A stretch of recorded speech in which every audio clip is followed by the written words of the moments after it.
नमस्कार, ମୁଁ ଆପଣଙ୍କୁ ସ୍ୱାଗତ କରୁଛି ଓଡ଼ିଶା ନିଯୁକ୍ତି ସମାଚାର ଚ୍ୟାନେଲକୁ। ତ ବନ୍ଧୁଗଣ ଆସନ୍ତୁ ଦେଖିବା ନ୍ୟୁଜ୍ ଅପଡେଟ୍ ଆସିଛି BECL ତରଫରୁ। ଆସନ୍ତୁ ଦେଖିବା କ'ଣ ରହିଛି ନୋଟିଫିକେସନ୍। BECL ଯାହାକି ଏକ କେନ୍ଦ୍ର ସରକାରଙ୍କ ନିଯୁକ୍ତି ରହୁଛି। ତ ଆସନ୍ତୁ ଦେଖିବା କ'ଣ ଏଲିଜିବିଲିଟି କ୍ରାଇଟେରିଆ ରହୁଛି ଆଉ କେତେ ପଦବୀ ଅଛି। ତ ବନ୍ଧୁଗଣ ବହୁତ ବଡ଼ ଭ୍ୟାକେନ୍ସି ଯାହାକି ଆପଣଙ୍କର 3000 ଆପଣଙ୍କର ରହୁଛି ପୋଷ୍ଟ ରହୁଛି। ତ ଆପଣଙ୍କର 3000 ଭ୍ୟାକେନ୍ସି ରହୁଛି, ଏଥିରେ ଆପଣ ଆପ୍ଲାଏ କରିପାରିବେ ଏବଂ ଆପଣଙ୍କର ପୋଷ୍ଟ ଆପଣଙ୍କର ଯେଉଁ ପୋଷ୍ଟିଂ ରହିବ, ତ ପୋଷ୍ଟିଂ ରହିବ ଆପଣଙ୍କର ଉତ୍ତରପ୍ରଦେଶରେ। ଠିକ୍ ଅଛି, ଆପଣଙ୍କ ଉତ୍ତରପ୍ରଦେଶରେ ଆପଣଙ୍କର ପୋଷ୍ଟିଂ ରହିବ। ବନ୍ଧୁଗଣ ଆପଣ ଯଦି ଚ୍ୟାନେଲକୁ ସବସ୍କ୍ରାଇବ୍ କରିନାହାନ୍ତି, ତଳେ ଥିବା ରେଡ୍ କଲର୍ ବଟନରେ ଆପଣ ପ୍ରେସ୍ କରନ୍ତୁ, ସବସ୍କ୍ରାଇବ୍ ହେଇଯିବ ଚ୍ୟାନେଲଟି ଆଉ ପାଖରେ ଥିବା ବେଲ୍ ଆଇକନକୁ ପ୍ରେସ୍ କରନ୍ତୁ, ଯାହାଦ୍ୱାରା କି ସର୍ବପ୍ରଥମେ ଆପଣଙ୍କୁ ନୋଟିଫିକେସନ୍ ମିଳିଯିବ। ତ ଏହି ଚ୍ୟାନେଲ ନ୍ୟୁଜ୍ ଚ୍ୟାନେଲ ରହୁଛି ଆପଣଙ୍କର ଜବ୍ ରିଲେଟେଡ୍ ଅପଡେଟ୍ ଦେବା ପାଇଁ। ଆପଣ ଦୟାକରି ସବସ୍କ୍ରାଇବ୍ କରନ୍ତୁ ଏବଂ ଲାଇକ୍ କରନ୍ତୁ ଆଉ ଅଧିକ ମାତ୍ରାରେ ସେୟାର କରନ୍ତୁ, ଯାହାଦ୍ୱାରା କି ସମସ୍ତେ ଏହାର ଅପଡେଟ୍ ପାଇପାରିବେ।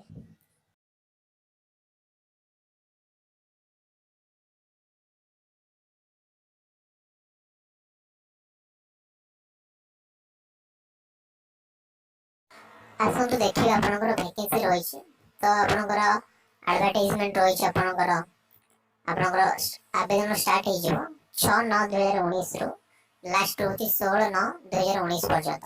ତ ଏଇଟା ଆପଣଙ୍କର ଆବେଦନ କରିବା ଆପଣଙ୍କର ମୋଡ୍ ରହିଛି ଅନଲାଇନ୍ ମୋଡ୍, ଯୋଉଟାକି ଆପଣଙ୍କର ଅଫିସିଆଲ ୱେବସାଇଟ୍ ରହୁଛି www.bciljobs.com। ତ ଆପଣଙ୍କର ଡେଟ୍ ଅଫ୍ ଜଏନିଂ ଆପଣଙ୍କର କ୍ୟାଣ୍ଡିଡେଟ୍ କରିବେ, ତ ଜଏନିଂ କ୍ୟାଣ୍ଡିଡେଟ୍ଙ୍କର ରହିବ ଉତ୍ତରପ୍ରଦେଶ ରହିବ ଆପଣଙ୍କର କ୍ୟାଣ୍ଡିଡେଟ୍ଙ୍କର ଜଏନିଂ। ତ ଆପଣଙ୍କର ଏଲିଜିବିଲିଟି ରହିଛି ଆପଣଙ୍କର। ତ ପ୍ରଥମ ପୋଷ୍ଟ ଆପଣଙ୍କର ରହୁଛି ସ୍କିଲ୍ ମ୍ୟାନପାୱାର ଆପଣଙ୍କର ରହୁଛି। ତ ସ୍କିଲ୍ ମ୍ୟାନପାୱାର ପାଇଁ ଆପଣଙ୍କର ଯାହା ଆପଣଙ୍କର ଏଲିଜିବିଲିଟି ରଖିଛନ୍ତି, ତ କ୍ୱାଲିଫିକେସନ ମିନିମମ୍ କରିଥିବେ ITI certificate in electrical trade ଥିବ।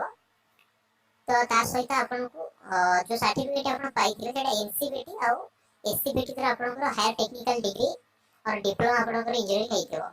एंड आपनकर सर्टिफिकेट होती इलेक्ट्रिकल सेफ्टी जो पे आपन पाखरे थिबो। तो आइटा आपण आवेदन करि परिबे। तो आपनकर अति आपनकर कम रे 2 वर्ष एक्सपीरियंस आपनकर मागु छे इन इलेक्ट्रिकल सेक्टर रे आपनकर। तो एथे एज लिमिट रही छे आपनकर 18 ରୁ 45 वर्ष मध्ये आपण आवेदन करि परिबे।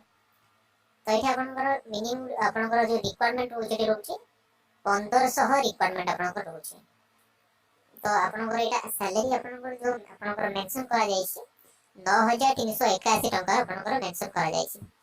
तो तापर देखियो आपनकर नंबर 2 रे आपनकर रहउछि अनस्किल मैनपावर। जो अनस्किल मैनपावर रहउछि आपनकर सेटा आपनकर क्वालिफिकेशन होछि अष्टम पास करथिबे जे कोनसे आपनकर बोर्ड को करिथिबे। तो आप तो नियति ताको जणा थिबो जोडे कि आपनकर रीडिंग राइटिंग नॉलेज थिबो इन हिंदी एंड इंग्लिश रे। तो एक्सपीरियंस थिबो तांकर एटलीस्ट 1 ईयर एक्सपीरियंस इन आपनकर इलेक्ट्रिकल सिस्टम। और तांकर एज लिमिट रहइबो 18 ରୁ 45 वर्ष भितर सेटा आवेदन करि परिबे। तो एइथरे मध्ये 1500 वैकेंसी रहिछि, जार सैलरी मध्ये मेंशन करा जायछि 7613 टका रहिछि। तो आसन देखिबा आपनकर कोन रहुछि जोडे कि एलिजिबिलिटी आपन देखि परिबे। पीडीएफ फाइल तो म आपनको डिस्क्रिप्शन में आपनको लिंक दे देछि, आपन सेटा डाउनलोड करि परिबे। बंधुगण आप डेरी न करी आपनकर जते शीघ्र पारुछन्ते आवेदन करंतु, एना लास्ट डेट होछि 20 सेप्टेम्बर 2019।